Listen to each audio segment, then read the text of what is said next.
And the bidding starts at £10. Do I hear £10? At 11, 12, do I hear £13? No, that's a present for Mick.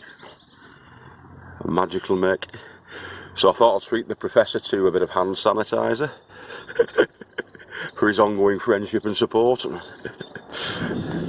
So I picked these up from the Asda last night. These were the buckets that were left over from the Mother's Day cut flowers. And as I say, all they do with these is because they've already been recycled once before, they get brittle if they try and recycle them too often, so they just end up tipping them off. And so we repurpose as growing buckets. So I've got some of those, and I'm going to take some of those home as well. So we've got about 40 buckets at the homestead that we can grow in if we do get locked down on the allotments. We're classified as a park at the moment, so as long as there's no more than 2 people congregating, you're all right, because you're working on your own individual plots. I do not see an issue with coming down here at all. It's the best place to be, actually, in my opinion. We've got the boxes there as well for cardboard mulching. So yeah, that's I'm just dropping them off.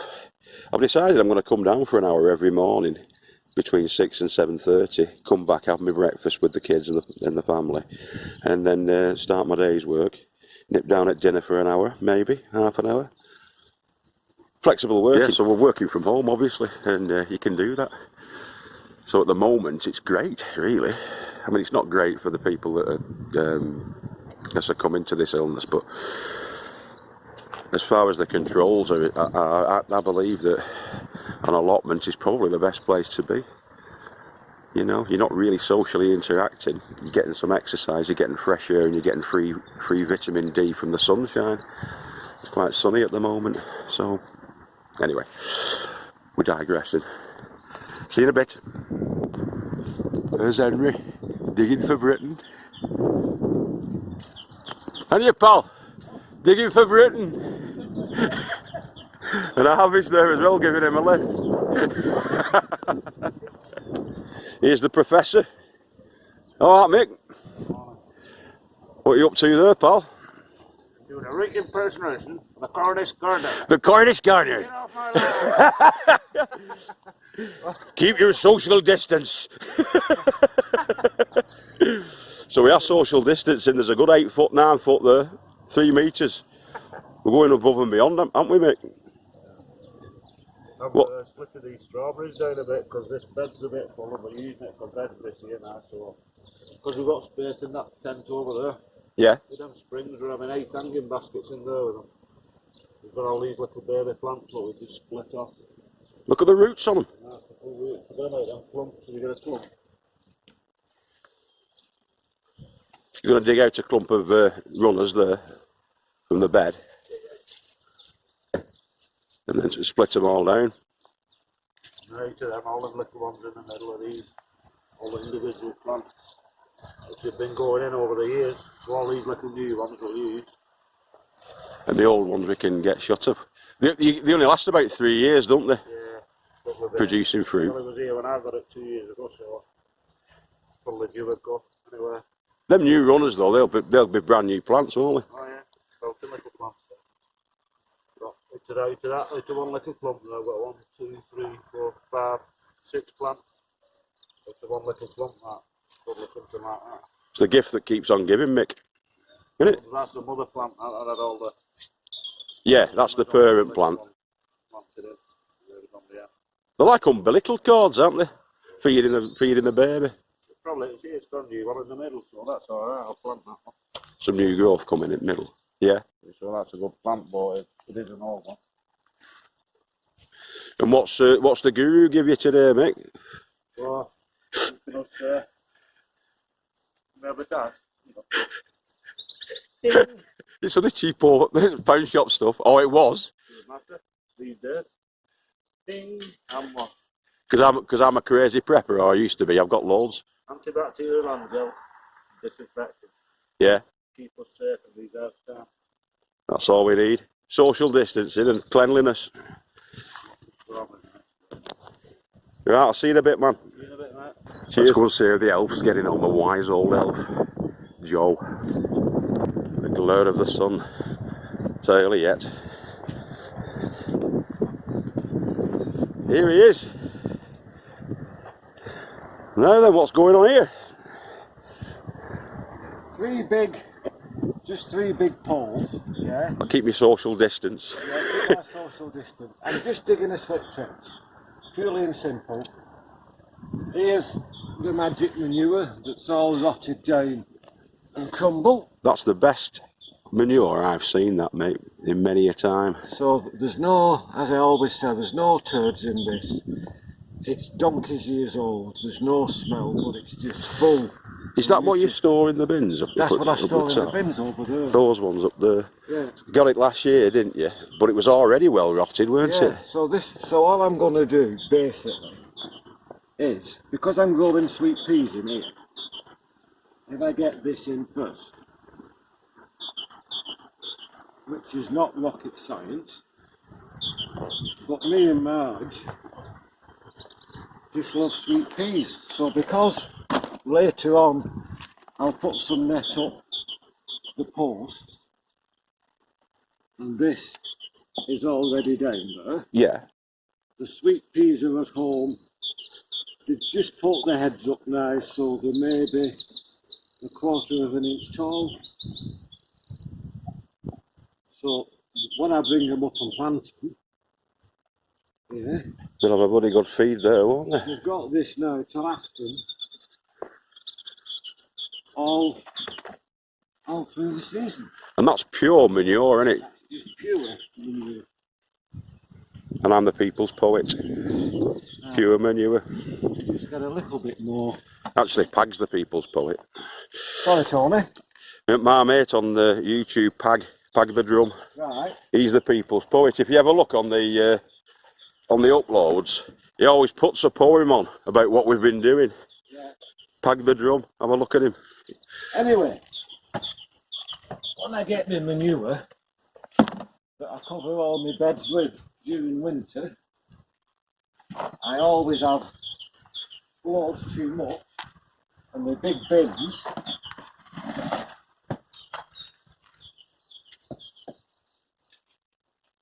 And then it goes into that, like a hopper bucket, isn't it, that? it's just, I call it a trog, Tony. A trog?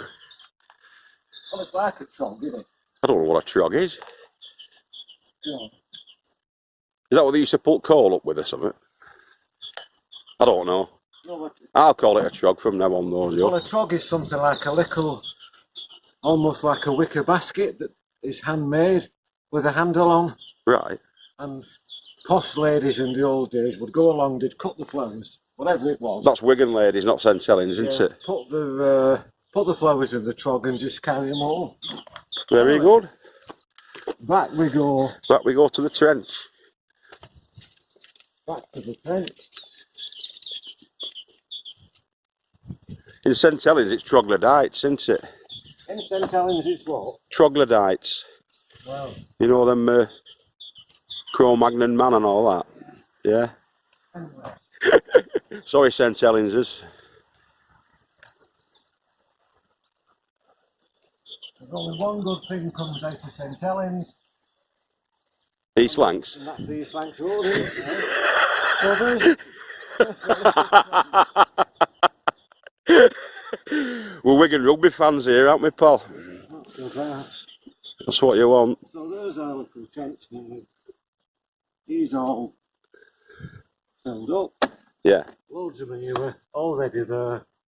Nice and soft and tumbly.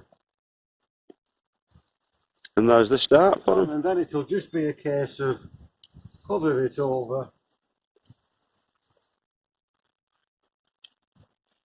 Yeah, with your topsoil. Yeah, just a little bit. So that's all that is underneath, ground prepped up. I'll get some net, put some net up here. Yep. We'll put the peas in, and there's all the food for the peas, and everything's done. It's fantastic, isn't it? And we've just put... You could make a soup out of that soil. I keep saying that. It's cracking rich soil, that, isn't it? Yeah. So, I've put about 100 onions in. All right, have you done your onions? I've done the onions, yeah. Are they the ones that was under the cold frame? They're the ones that have been under the cold frame. They've been in the greenhouse, so there's probably 100 onions in there now.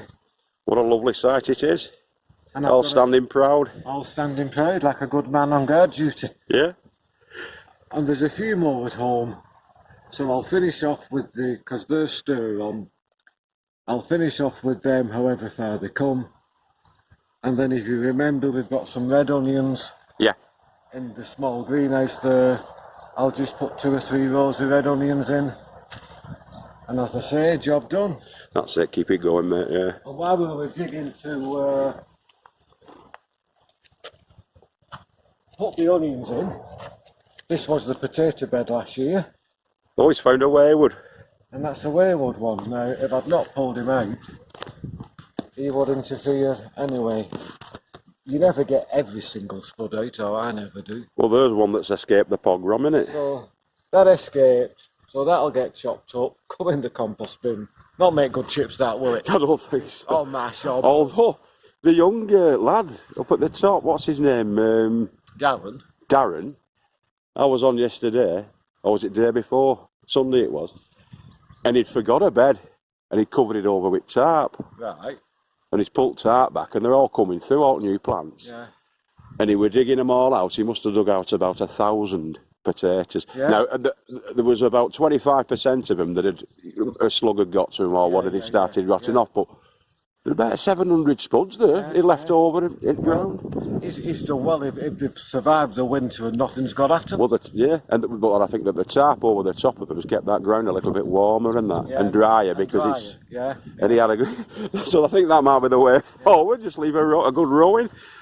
Right, we'll have to tap toes, I think, won't we?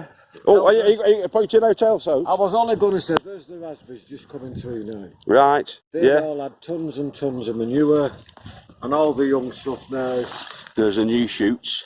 All the new shoots are just slowly coming on. Yeah, you can see them coming down there. What's you've got earlies and mids, haven't you? No, these are just a late fruited raspberry. Right, so these will be autumn time, won't they? Treasure. I'll get round that side because the sun's blazing on you. So, because they're an autumn raspberry, Yeah. at the end of the season, when they finish fruiting, you take them down to the ground. The whole lot. That's what I did on your advice, yeah. Because they fruit on what is the new growth this year. Because they're a late season raspberry. Right. Now, some of the early ones that are mid-season, you would cut a third of what had been last year's growth off, but you would leave some of the new growth on. Yeah. Yeah. So they flower on the previous year's new growth. Right. But these always flower on the same year's growth because you've took them down to the ground, up on the shoots, and they're just a late one. Fantastic, Paul. And that was the strawberry bed we'd mentioned a couple of weeks ago. It was all, there were loads of dead leaves there, and so they've all been cut and cleared. Yeah, they've had a sprinkle of bone meal on, and now they're just coming. It's light, it's warm, and we'll just see to those. And they're bursting through. Right, we'll have to do the elbow. Elbows, kapow. We're giving them too much of a good thing here.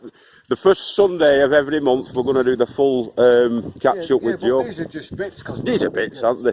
I mean, that's a good one, getting that trench sorted out with the peas there, isn't it? Yeah.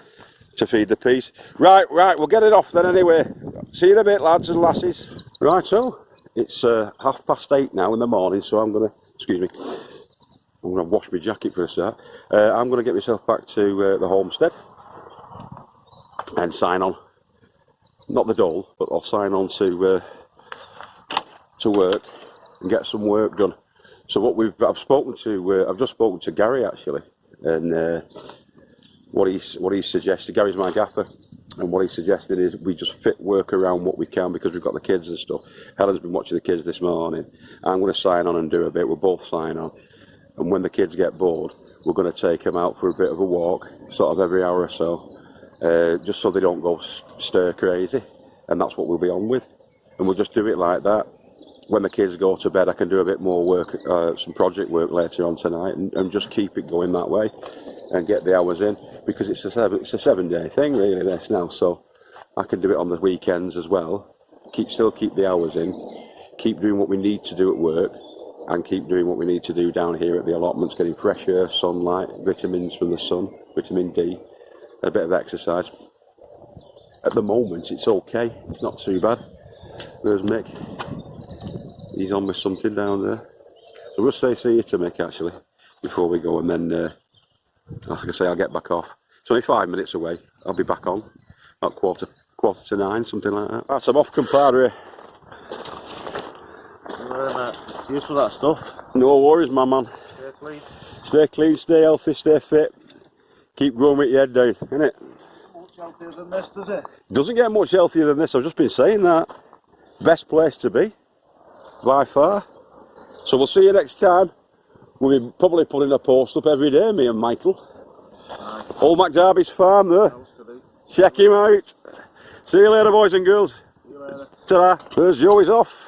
Right, see you in the morning. I'll be on about tennis for most of the day. Oh, yeah, we might not. Oh, well, if you're on for most of the day, then yeah. Yeah. Right. See you later, boys and girls. Take care. Ta-da.